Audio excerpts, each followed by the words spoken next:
Hej og velkommen til TV Energy. I dag så skal vi sætte fokus på vindenergi. Christoffer Mikkelsen, i forhold til vindenergi, så er der også nogle firmaer, der er større end andre.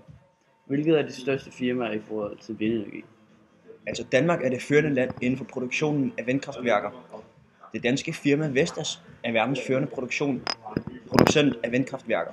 Ellers er Siemens, GE Energy og Gamesa store spillere på markedet. De største udvindere af vindenergi er USA, Tyskland og Kina. Verdens største vindmølle står her i Danmark, i Østerild i Vestjylland. Den er 197 meter høj, og den har vinger på 75 meter. Verdens største vindkraftværk er produceret af det tyske firma Enercon og er anlagt i Magdeburg i Tyskland. Christoffer, hver ting har sin pris. Vindmøllen har sine fordele og sine ulemper. Hvad er det? Ja, den har en del fordele. En vindmølle fylder næsten ingen plads og forstyrrer ikke omgivelserne. For eksempel kan den placeres på en mark, mens der samtidig er landbrug på marken. Vind er en vedvarende energikilde, som vi aldrig vil løbe tør for, medmindre at solen uheldigvis skulle stoppe med at lyse, hvilket ikke er særlig sandsynligt. Samtidig er den billigere at udnytte i forhold til andre energiformer. Den bliver også billigere og billigere at producere. Priserne på vindenergi er faldet med 80% siden 1980'erne, og de forventes fortsat at falde. Vind er en grøn energiform, som næsten ikke forurener. Vinden blæser mere i vinterhalvåret, hvor vi bruger mere strøm, så det er en klar fordel, da der produceres mere strøm, når vi også skal bruge mere strøm, og der produceres mindre, når vi ikke skal bruge lige så meget. En af de største vindmøller kan producere strøm til 600 husstande. Dog har vinden også sine ulemper. Den er meget inkonsistent og kan variere fra at være helt stille til at være en storm. Dette gør, at man ikke kan producere den samme mængde elektricitet hele tiden. Der skal også bruges rigtig mange vindmøller i en meget stor farm for at kunne producere nok strøm til en mindre by. Vindturbinerne kan producere den samme larm som en familiebil, der kører 70 km i timen. Hvis du er 260 meter væk fra en vindmølle, vil det være den samme larm, som hvis du står ved siden af et køleskab. Det er der nogen, der bliver meget påvirket af. Danmark har gode forudsætninger for at udnytte vindens energi. Det skyldes blandt andet vores gode beliggenhed, fordi at vi ligger i det nordvestlige vestenvindsbælte. Og grunden til, at vi har så meget vind, det er fordi, vi har så lange kyststrækninger. Vi har jo faktisk kyst rundt om hele Danmark, stort set. Men hvad kan vi gøre for at udnytte vinden mere, end vi allerede gør i forvejen? Om 20 år var vi forhåbentlig nået længere teknisk frem i forhold til vindenergi. Det er nemlig nye teknologier på vej, der blandt andet undervandsenergi, som giver vindmøllerne baghjul.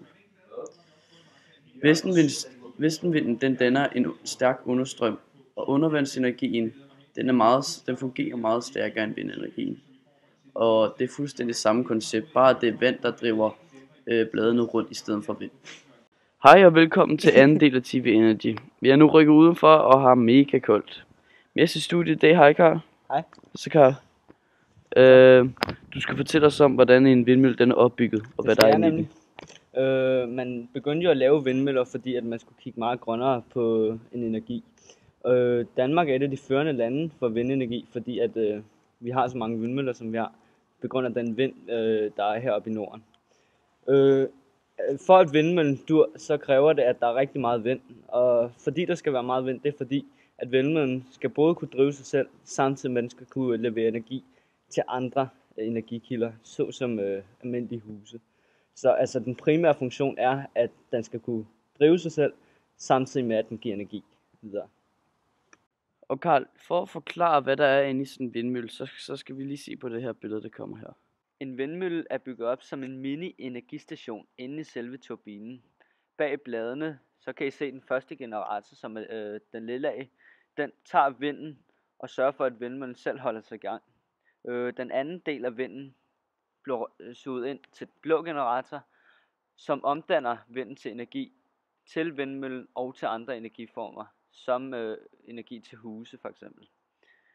Op på vindmøllen bagerst, så er der 2 antenner, som er kuglerne hedder de, som opfanger vinden også, men køler hele turbinen ned. Og sådan er den selvdreven vindmølle, at den suger energien ind, laver vinden om til energi og driver sig selv. Og Daniel han kunne ikke være med os i studiet i dag, så derfor så har vi ham på webcam. Ukendt sted.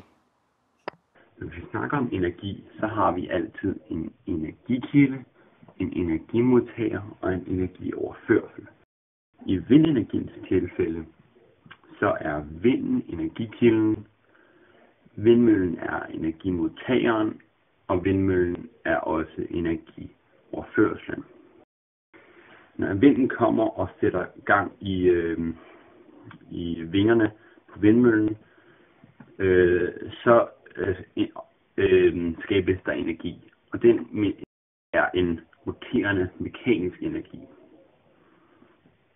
Når energien så kommer ind i vindmøllen, kommer det først hen til en gearkasse ind i nacellen,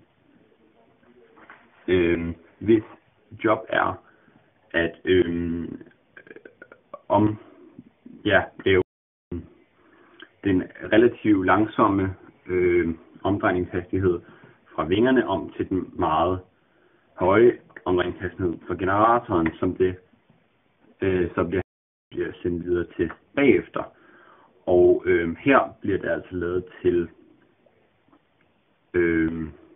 elektrisk energi. Og det sker ved, at inde i generatoren, der er altså en kobbertråd på en spole, som bliver kørt rundt mellem to magneter. Og når det sker, så skabes altså energi. Og derfra bliver det så sendt ud til forbrugeren. Man kan se på tegningen, ved pil nummer 1 kommer vinden ind i vindmøllen, og ved pil nummer 2 aktiverer vinden vingerne, og inde i selve vindmøllen kommer det igennem gearkassen, og til sidst og det ender op i generatoren, som omdanner det til elektrisk energi, som så kan komme ud til forbrugeren. Det var alt, hvad vi havde for nu. Og vi kan mærke vinden, når det er ved at blive koldt. Så vi ses næste uge måske.